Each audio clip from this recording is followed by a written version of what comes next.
जनपद संभल में योगी सरकार द्वारा संचालित एनआरसी केंद्र गरीब और ग्रामीण परिवारों के बच्चों के लिए वरदान साबित हो रहा है।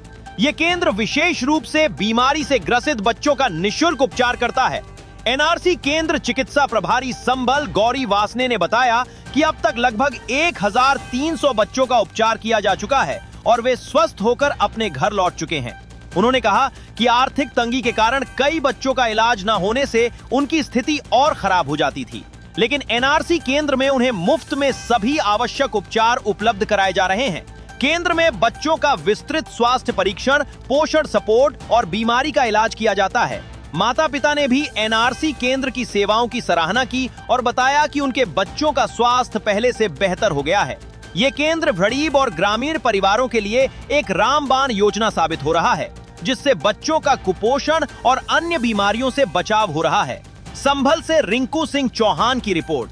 द्वारा एक एनआरसी केंद्र बनाया गया है जनपद संभल में जी, तो उसमें आप चिकित्सक क्या मतलब यहाँ देखरेख होती है और क्या उपचार होती है? पहले तो मैं सभी को नमस्ते कहना चाहूंगी और मैं ये कहना चाहूंगी कि मैं यहाँ पे एनआरसी प्रभारी डॉक्टर गौरी वासने, मैं यहाँ पे 5 साल से तैनात हूँ।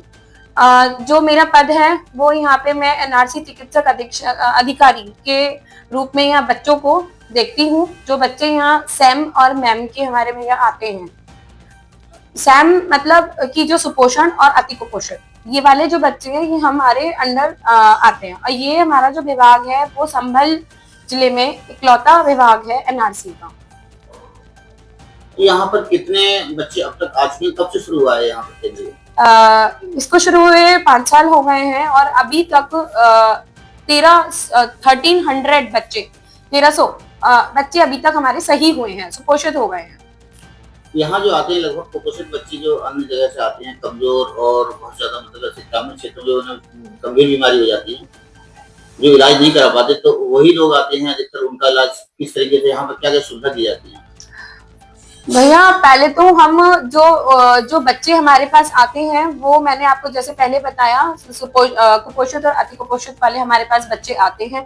उनको हम MUAC टेप के थ्रू, जो हमारे पास मेजरमेंट टेप है और हमारे पास जो चार्टिंग है according to the standard aviation, उसके थ्रू हम बच्चों को एडमिट करते हैं यहाँ पे एनआरसी के अंतर्गत। जब वो बच्चे आते हैं तो उसका पहले हम उनको ये देखते हैं कि पहले वो बच्चा हमारे क्राइटेरिया में आ रहा है कि नहीं आ रहा है। उस हिसाब से हम बच्चे को यहाँ पे भर्ती कराते हैं।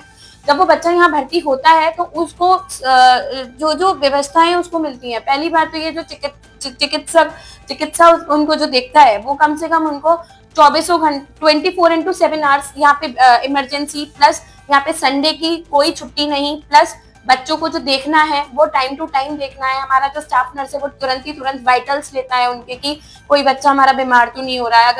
अगर कोई दिक्कत होती है तो हमारे यहाँ हर तरीके की व्यवस्थाएं हैं, जैसे कि ऑक्सीजन कंसंट्रेटर है, प्लस हमारे यहाँ पे नेबुलाइजर्स है, हमारे पास हर इमरजेंसी सारी मेडिसिन है जो कि पीडियाट्रिक विभाग में भी होनी चाहिए। साथ में हमारे पास यहाँ जो पीडियाट्रिक हमारे जो देख रहे हैं वो भी हैं, लाइक हमारी ऑन कॉल उनसे बात हो जाती है, जैसे डॉक्टर SK गुप्ता सर और डॉक्टर दीपशिका संभल, उनके थ्रू हम लोग आपस में कॉन्टेक्ट बना के रखते हैं कि अगर कोई बच्चा सैम का है और उसको कोई प्रॉब्लम हो रही है तो हम एक दूसरे से वार्तालाप करके उस बच्चे को बिल्कुल सही कर सके।